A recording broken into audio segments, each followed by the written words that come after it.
What's going on, guys? It's Trevor with the Green Bay Health Project podcast. And today we're joined by Alycia Hammer, a health coach and owner of Women's Intuition Health Coaching, where the big specialization is moms with anxiety, helping them tackle that endeavor. So, Alycia, appreciate your time, and we're looking forward to hearing more about what you're doing. Yeah, thank you so much. I'm not going to lie, most of that introduction was frozen on my computer. We can try it again. Your It's face was frozen too, so I don't know like how the audio worked. well, I think that's okay. I think I caught the gist of it.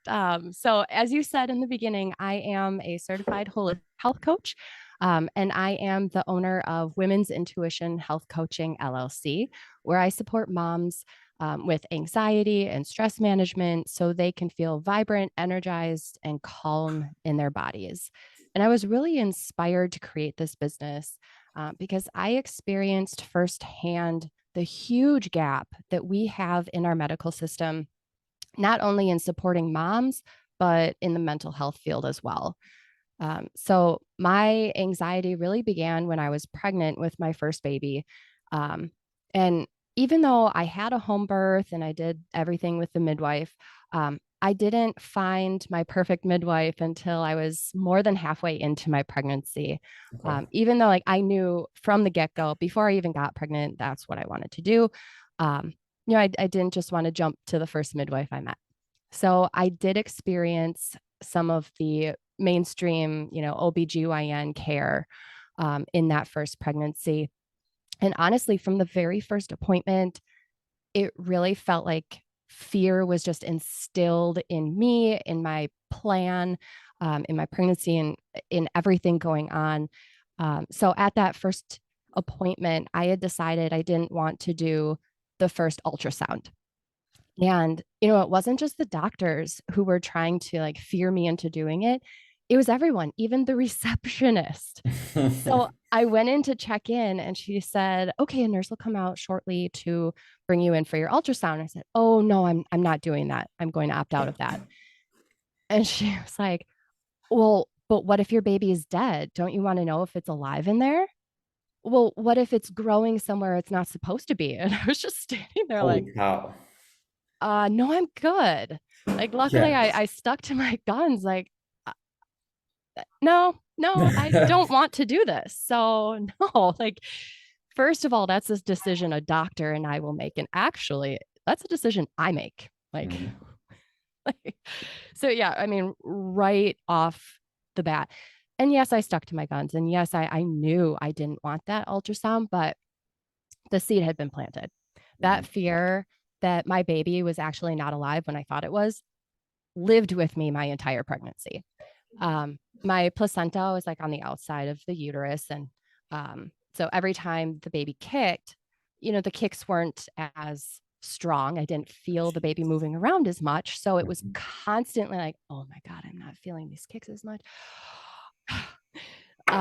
So yeah, I mean, right off the bat, that just I think was kind of a catalyst for a lot of my thoughts throughout my pregnancy. But then after I gave birth, I was still noticing that like I felt off. I couldn't put my finger on it. I wasn't like, oh, I have anxiety. This is going on. It wasn't clear. I just knew that like something wasn't right. And I kept having these crazy visions of dropping my baby in the cages at the zoo, in the animal cages. Like I don't go to the zoo that often, and you're safe at the zoo, but I would spend hours tossing and turning at night, like dropping my baby in and then thinking, oh my gosh, well, what do I do? Do I jump in too? And then like we're both animal feed, like kept me up forever. I was really fearful of my baby crying in public because I thought people would see that as a sign that I was an unfit mom and they would like call CPS and they would take my baby from me. Just, and I could rationalize everything completely like babies cry. It's fine. That's what they do. You hear babies cry all the time. That's for sure.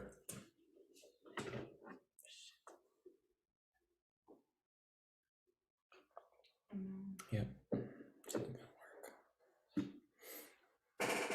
next it, I was so afraid my baby was being taken, even though things were fine. My baby was latching fine. There was enough supply. Everything was fine. But the anxiety about not being able to breastfeed my daughter just was insane, really, really high. So at my 6 week appointment, then I went in and I brought up my concerns. And we did the postpartum depression quiz that they have, Mm. which I didn't score concerningly high.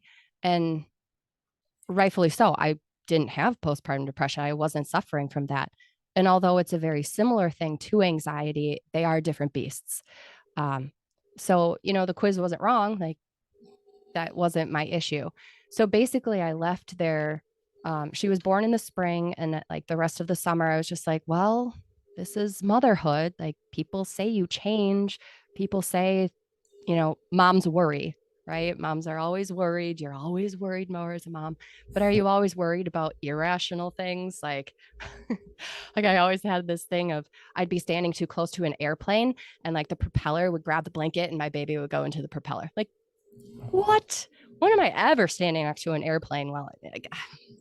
So yeah, I just kind of dealt with it. I suffered through it. Mhm. Um, and then I went back to work. I was a public school teacher at the time, and my anxiety went from uncontrolled to absolutely wild and feral. My milk supply completely plummeted. We were getting milk from a family friend. Um, I was losing weight insanely fast. I had daily panic attacks, sometimes multiple times a day. Um, and I constantly felt jittery and shaky. Like I was so off. And when I went to see a doctor about it, my primary care doctor, of course, the only support that she could offer me was a pill. And I wasn't interested in that.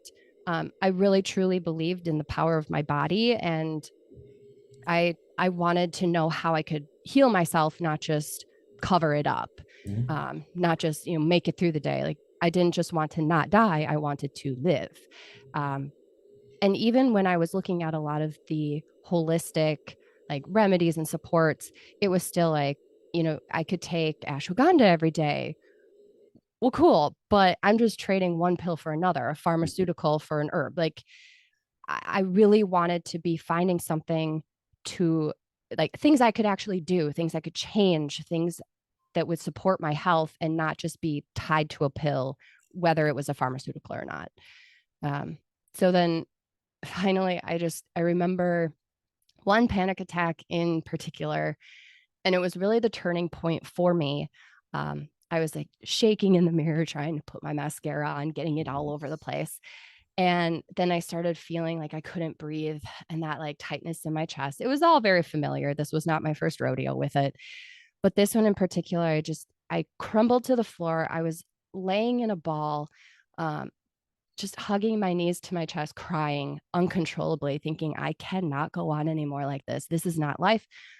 I don't know what to do. But I realized then no one was coming to save me and that I had to do it myself, that I was really the person I was waiting for.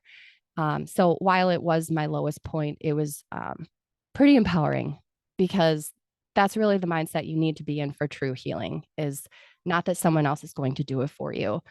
Just like when you go in for physical therapy, like you guys don't heal people, you give them the tools and supports and exercises and suggestions, and then they go home and do the work. 100%. Um, you know, it's always really, really annoying to me when women talk about doctors delivering their babies. Like, no, no, honey, you did that. You delivered your baby. You did all of the work. Whether it was a vaginal birth, C-section, whether you needed any sort of intervention to help you, like you are the one who did that. They are there to support you. And it's so important to remember that we need to stop outsourcing our power to other people. We need to reclaim that power for ourselves, especially when it comes to our own health. Mhm. So I did a ton of research. I took time off of work to really focus on my healing. And then once I was in more of that healed place, I really decided I needed to do something about this giant gap in our system. because no other mother should ever have to suffer the way I suffered. And no other mother should have to feel like the only option she has is to take a pill. Um, so then I discovered health coaching. I got certified to help other moms who are struggling with their mental health, specifically anxiety and stress management. And I created Women's Intuition Health Coaching. That's awesome. I think there's a lot there.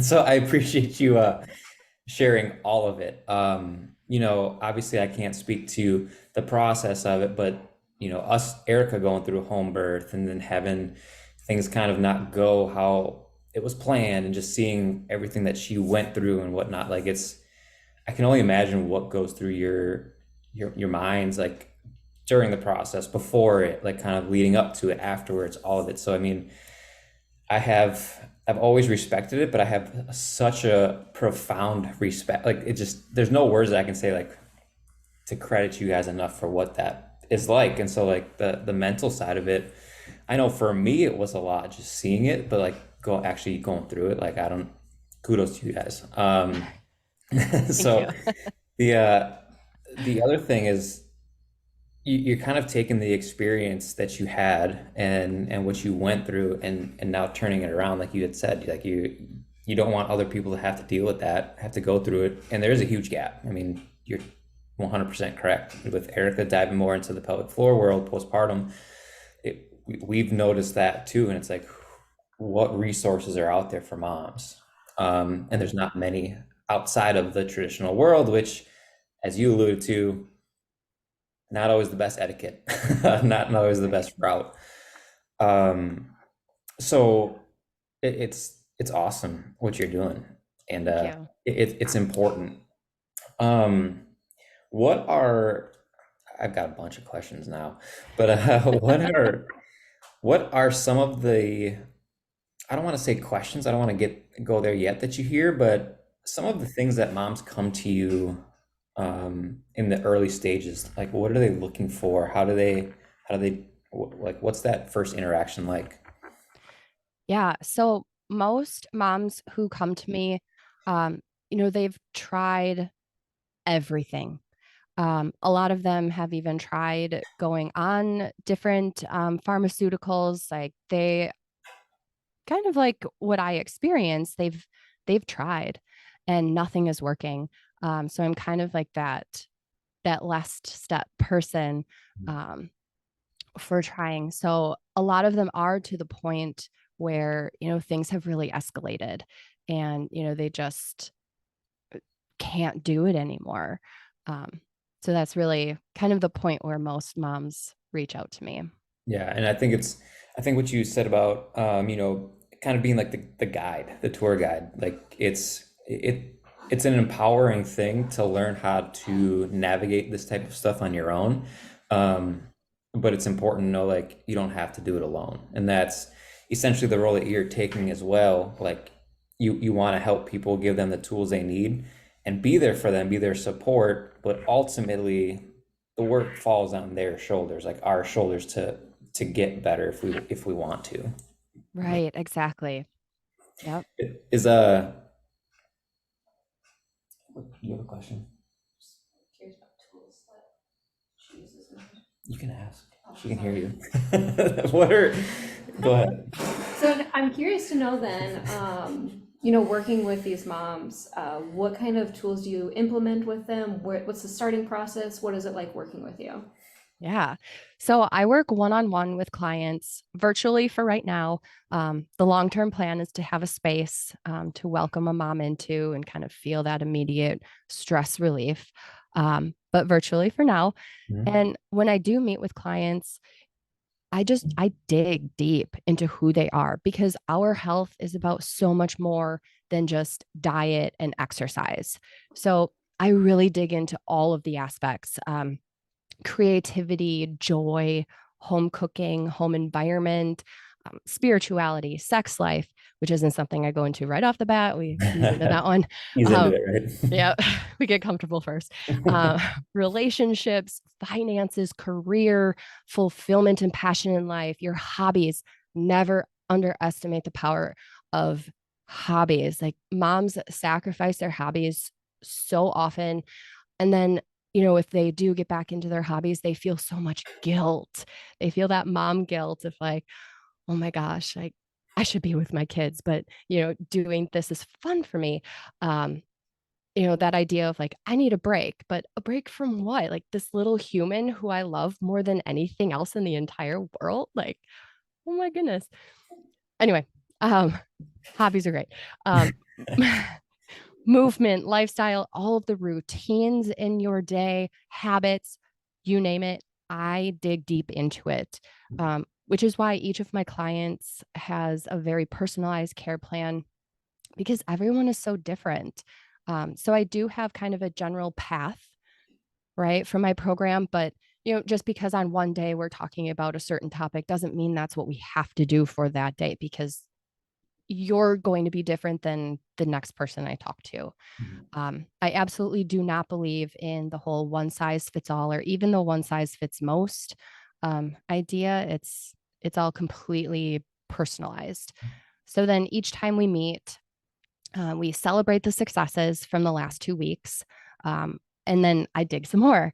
It's a lot of digging. And I ask those hard questions that need to be asked and that a lot of, other care providers just don't have the time to be able to talk to you about and to dig into.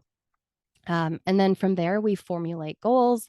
I give suggestions for homework, um, just kind of small changes to make, maybe like habit stacking, things that you're already doing that you can kind of tweak a little bit. So I like to do kind of the really small changes that then add up to the really big change in the end, so that after a couple weeks, we look back and say, "Oh wow, yeah, I actually came a really long way, compared to where I was."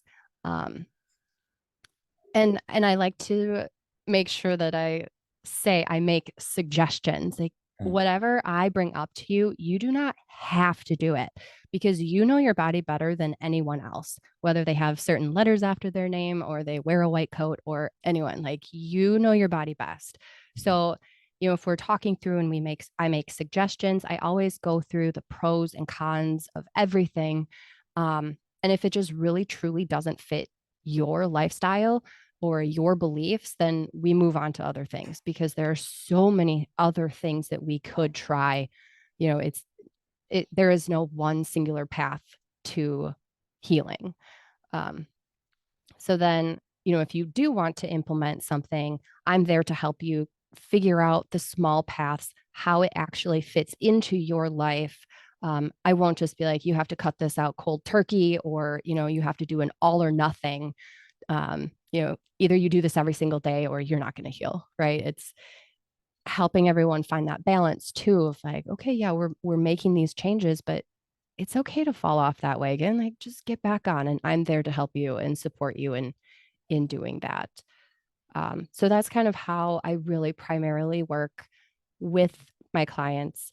But I also do workshops throughout the year. So one of my favorite ones is a cycle syncing workshop, which when I was first learning about cycle syncing, I almost felt ashamed that like I didn't know all of these things about my own body. And I was like 30 something years old. Like I wasn't 12 just, getting into this experience. I had been experiencing this for how many years? And I was like, oh my gosh, is it just me? Am I the only one who doesn't know this? But through giving the presentation, I've learned that a lot of women don't know all of these things about their bodies. It wasn't just me. And the importance of knowing your body is like, if you know how your hormones are ebbing and flowing, if you know what's happening inside of you, you can better understand your mental health too, because hormones definitely affect your mental health. So I love that workshop.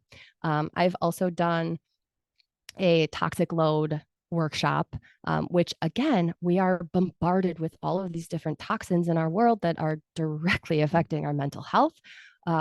And this year, I'm going to be starting a specific stress management workshop. Nice. So going in, getting different tools, practicing different techniques right there in the workshop.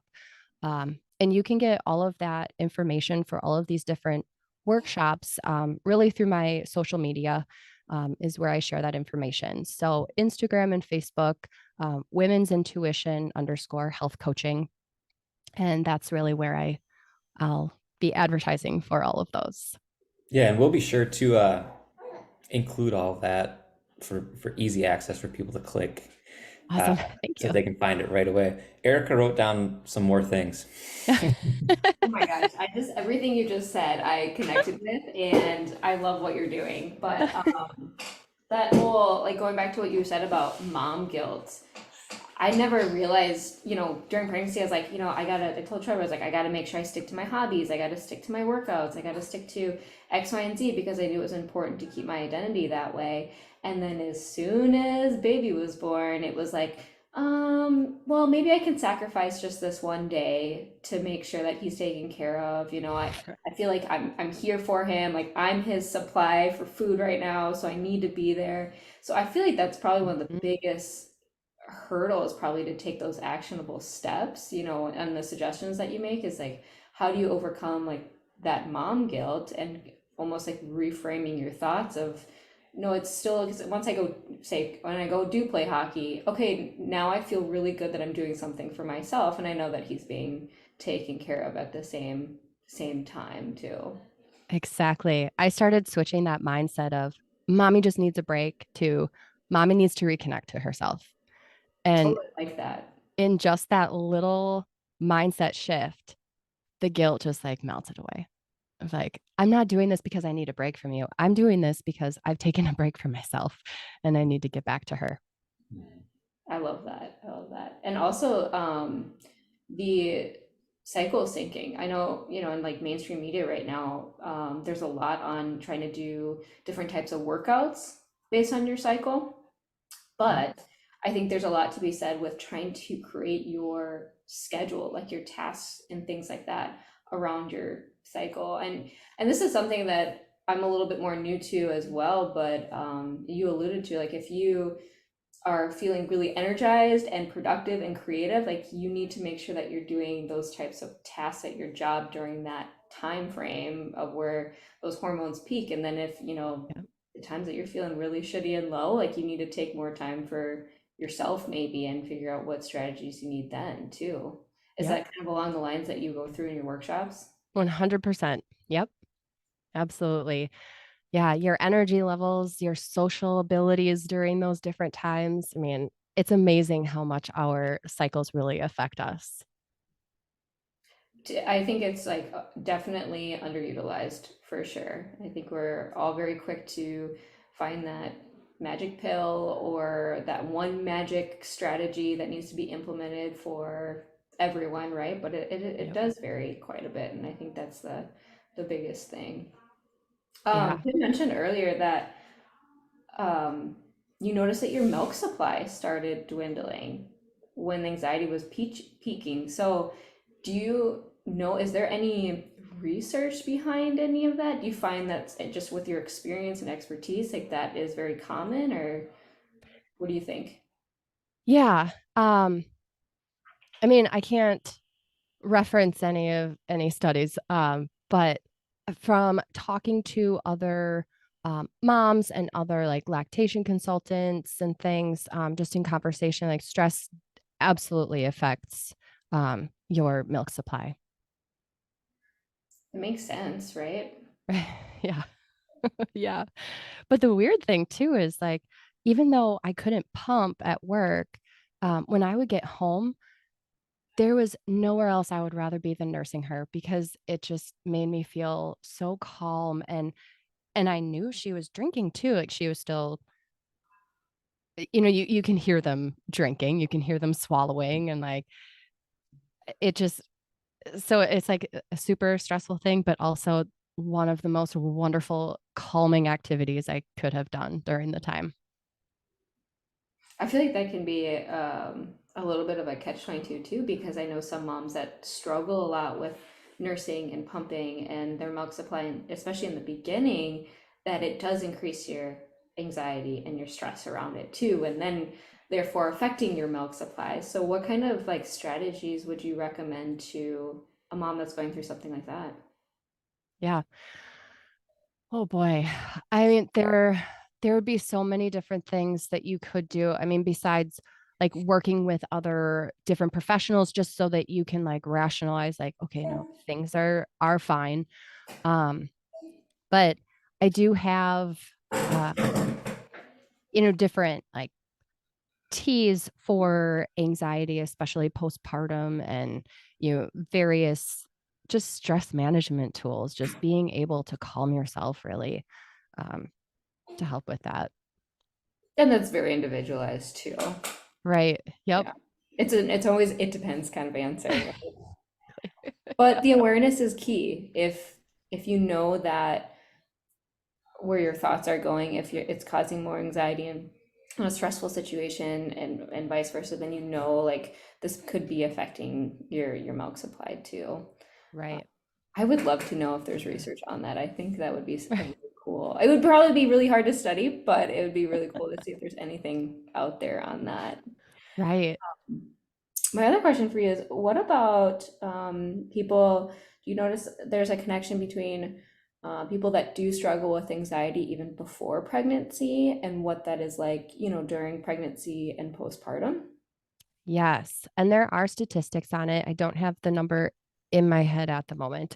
But that when, so if you have a history of dealing with anxiety or, really super high stress, other health issues, um, your chances of developing a postpartum depression or postpartum anxiety do increase. Now, again, that doesn't mean, oh, I dealt with postpartum or I dealt with anxiety before and now I'm definitely going to have it. It's not like a for sure thing. It's just your chances do increase, Hmm. um, with the postpartum. So, if you have dealt with anxiety before, definitely be making sure that you are healing yourself and you are taking care of yourself as a preventative measure, and knowing the resources that you have available to you before you need them. Yeah, just being more proactive, right? Versus Yep. reactive and being in the state of now having, more panic attacks or it's affecting your daily life and kind of what you Right. do before as well. Right. Yeah. And that's been something that I've been asked before of like, so can I work with you if I don't have anxiety? Like I wasn't diagnosed with anxiety. Like, Right. absolutely, please come to me. You do not have to be curling up on your bathroom floor crying, not being able to breathe to come work with me. Like if you even sort of feel like you're off, like something's just not right. I don't know what it is, but something doesn't feel right. Come talk to me. I do free consultations. There's no commitment there. We just come talk, see if it is right for you, because maybe it's not the perfect fit, but definitely like, you know, don't wait. That's the biggest thing. Don't wait until it does start to spiral. Yep. Yep. What are some other common questions that you get from either clients or prospective clients? Yeah, a lot of them are ones that you have already touched on. So, like, how can I manage my stress and anxiety? And it is so individualized. But on my social media, I try to give a lot of different tips and tricks, especially free things. Like, people really don't realize how much just in nature we have available to us to help us calm our bodies down, and different like breathing techniques. So I do try to share a lot of that on my social media. And then the other question of like, well, why do I have anxiety? And again, it goes back to there could be 1,000 different reasons. It could be something small and simple, like, well, maybe let's try to find some ways to get your hobbies back into your life. Or maybe it could be something more serious. Maybe there is something with your thyroid or something with your cortisol, like maybe there is something, but it could be a million of those things combined together too. So it's again, I wish I could just give you one answer and say, here, do this, you'll be great. Um, but I can't. So those are really like the three main ones. Do I have to have a diagnosed anxiety to work with you? How can I manage stress? And why do I have this going on? All fair questions for sure. And Yes. we know too that you have a podcast, right? I do. I Yeah, do. tell us more about it. Yeah, it's called the Momxiety Minute. And it's really my way of sharing a little more in-depth information about anxiety. Instagram is great. It's kind of that surface level, though. And I really wanted to go deeper on some of these topics. So I started the podcast, and I really envisioned like a busy mom, maybe driving to work or driving to get groceries or whatever, just being able to play it and listen to a full episode. So I try to keep them between like 10 and 20 minutes. So it's just a very quick, breakdown. And because I do have a background in teaching, I'm very used to taking big complex issues and breaking them down to make them a little more understanding and user friendly.